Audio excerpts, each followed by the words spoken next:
Mga kababayan, at yung testigo ni Marcoleta po, si Gutesa, nagtago na.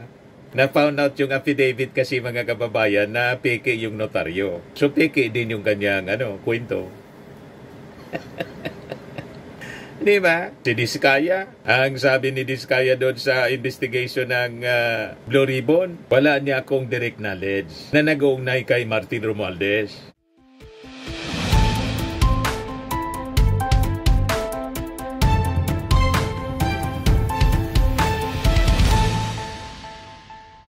Hello po mga kababayan, si Dante Maravillas. Ito ngayon yung breaking news po na napakagandang balita para sa ating mga mamamayang Filipino na sawang-sawa na sa korupsyon. Ayan o. Sabi dito sa report ng ABS-CBN, ICI recommends filing of cases versus following officials over the flood control scandal. So, nirekomenda na mga kababayan ang pagpa-file ng kaso laban kina dating DPWH Secretary, Yusek pala, Undersecretary Roberto Bernardo, Senator Joel Villanueva, Senator Jinggoy Estrada, former Congressman Saldico, COA Commissioner Mario Lipana, then former Caloocan Representative Mitch Kadyahon Uy. So yan po ang breaking news ngayon. So sa ginawang news conference ngayon mga kababayan, sinabi ni ICI Chairman Andres Reyes Jr., other officials included in the filing of complaints before the Office of the Ombudsman were Commission on Audit Commissioner Mario Lipana, former Congresswoman Mitch Kayon Uy, at saka si dating Yusek DPWH Roberto Bernardo. Sinabi po ni Reyes, the commission found the official were possibly involved in obtaining bribes or unwarranted monetary benefits from flood control project contractors. Ito po yung naging press con kanina ng ICI chairman na si retired Justice Andres Reyes Jr. Pakinggan natin mga kababayan yung ginawang press con kanina. Today, October 29, 2025, we are already 44 days old. We will be submitting our interim report and recommendation to the Office of the Ombudsman on the alleged involvement of several incumbent and former members of the House of Representatives and the Senate in obtaining bribes or unwarranted monetary benefits from flood control project contractors. We recommended the filing of criminal and administrative charges against the following persons. 1. Former Undersecretary Roberto Bernardo. Number 2, Senator Joel Jose Villanueva.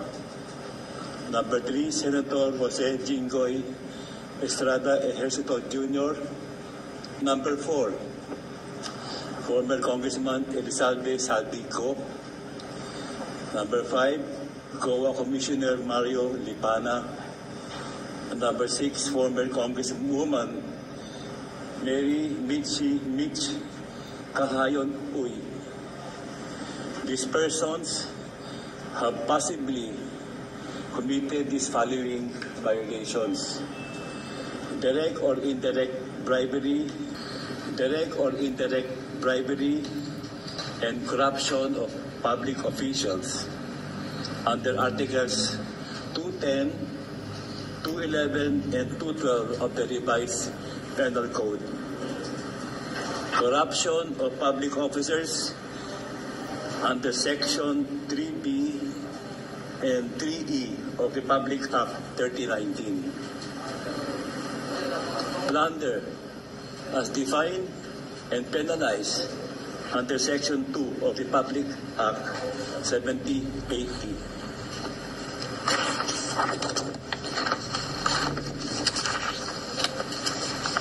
Based on the testimonies and narrations of the witnesses, the scheme starts from the proponent, who is either a member of the Senate or of the House of Representatives, who will inform Engineer Alcantara that he or she has a budget allocated for infrastructure projects. Additionally, the scheme shall always involve flood control projects because the kickback is 25 to 30% and is higher than the kickback from other projects, which is only at 10%. From here, Engineer Alcantara will direct Engineer Hernandez to make a list of projects based on the budget that the proponent has. The list is then given to Juan Carlo Rivera, who will then transmit it either to the regional office in Bulacan or to the proponent itself. If the list was forwarded to the DPWH Regional Director, it will be included in the National Expenditure Program, or what we call NEP-NEP. On the other hand, if the list is given to the proponent itself, he or she would insert the projects in the House General Appropriations Bill called HGAB, or bicameral insertions wherein it would be reflected in the General Appropriations Act known as GAA.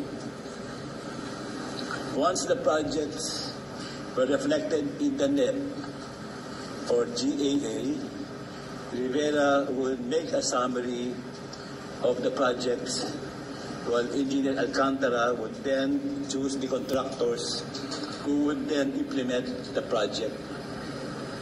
This would trigger the payment or obligations or SOP to the proponent.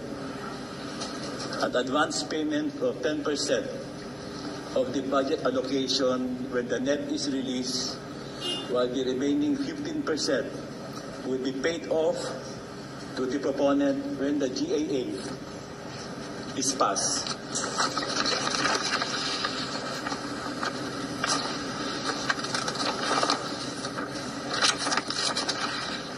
If the insertions were included in the GAA, the whole 25% SOP is given to the proponent. This 25% payoff is advanced by the contractors to ensure that the project will be awarded to them.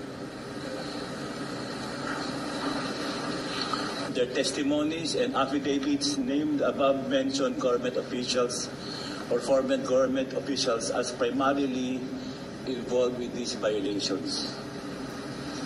With this filing, we remain true to our commitment to the Filipino people.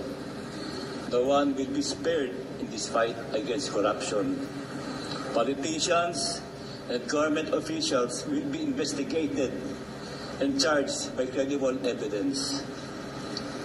Those found responsible will face the consequences and held accountable under the rule of law. To aspiring criminals, crime will not and does not pay.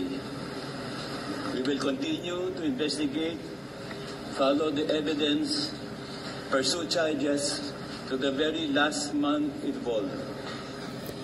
Justice will not be delayed this time. This is our promise to our countrymen. Thank you and good morning. So hindi na po nag-entertain ng questions from the media si Justice Reyes. Nagpalabas lang siya ng statement. Ngayon, siyempre, sari-sari yung reaksyon ng mga netizens kasi gusto nilang ipin-down si Martin Romualdez. Ayan na, sabi ni Abraham Paypa, Romualdez mark safe, sabay tawa.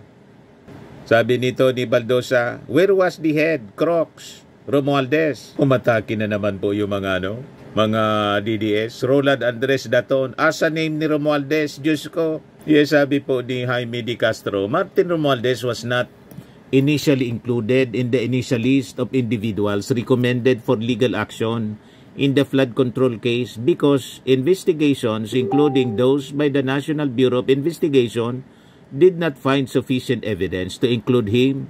While he is not among those recommended for a case build-up, he is still cooperating with the ICI. Maaring kung may matibay na ebidensya, walang gustong magturo na may kalakip na ebidensya. Correct, mga kababayan. At yung testigo ni Marcoleta po, si Gutesa, nagtago na. Na-found out yung affidavit kasi, mga kababayan, na peke yung notaryo. So peke din yung kanyang kwento. Di ba? Si Diskaya, ang sabi ni Diskaya doon sa investigation ng Blue Ribbon, wala niya akong direct knowledge na nag-uugnay kay Martin Romualdez. Yan yung malinaw na payag ni Curly Diskaya. Gusto ko pong linawin na wala po akong direktang transaksyon kina Martin. Speaker Martin Romualdez at Congressman ako, hindi po ako nagkaroon ng anumang transaksyon sa kanila. Lahat lang po ng mga sinasabi ko para makumpleto po ang aking sworn statement. Kaya nabanggit po ang mga pangalan na yon dahil yun po ang madalas na sinasabi ng mga kausap ko na politiko. Pero si Saldico po, kasama sa mga nirekomenda. Yan Former Yusek Roberto Bernardo ng DPWH, Joel Villanueva, Senador, Senator Jingo Estrada, former Congressman Saldico, COA Commissioner Mario Lipana, former Caloocan Representative Mitch Kahayon Oy. Diba? Walang ebidensya kasi na nakita. Kay Saldico siguro may nakita. Kaya nirekomend ng ICI. Pero kay Martin Romualdez walang nakita na ebidensya. Nagbabase kasi sila po sa ebidensya. Hindi sa kung ano-anong mga kwento-kwento lang. Per se. Dating justice po itong si Andres Reyes Jr. na dating appointee po ni Digong. Appointee siya ni Digong, kaya bakit ninyo pagdududahan ang kanyang pagiging objective and independent sa pag-iisip? Appointee siya ni Digong dati. At si Dave Singson na mga kababayan, dating appointee ni Pinoy. Diba? So, walang kinalaman sa Marcos administration. Kaya tama itong sinabi ni Dennis Marquez Lozano Sabino. Any claim niya that is not supported by concrete, verifiable evidence must be regarded as an unfounded accusation. We maintain that all matters must be dealt with through a fair and transparent process where solid proof, not conjecture or hearsay, is the standard. We stand against any attempt to unfairly malign an individual's character. Sabi ni MJC Del Villa, Chis Escudero, wala. Hindi pa. Pero si Chis Escudero po, nakapirma doon sa BICAM report. Kaya malamang, mga kababayan sa mga susunod, initial pa lang ito na recommendation na filean po ng kaso ng ombudsman. Malamang sa susunod pong mga araw, sa next batch po, kasama na si Chis Escudero. Meanwhile, ito muna yung initial na mga pangalan na pinapakasuhan, mga kababayan, ng Independent Commission on Infrastructure. Okay pa? Ayan lang muna yung ating short video ngayon.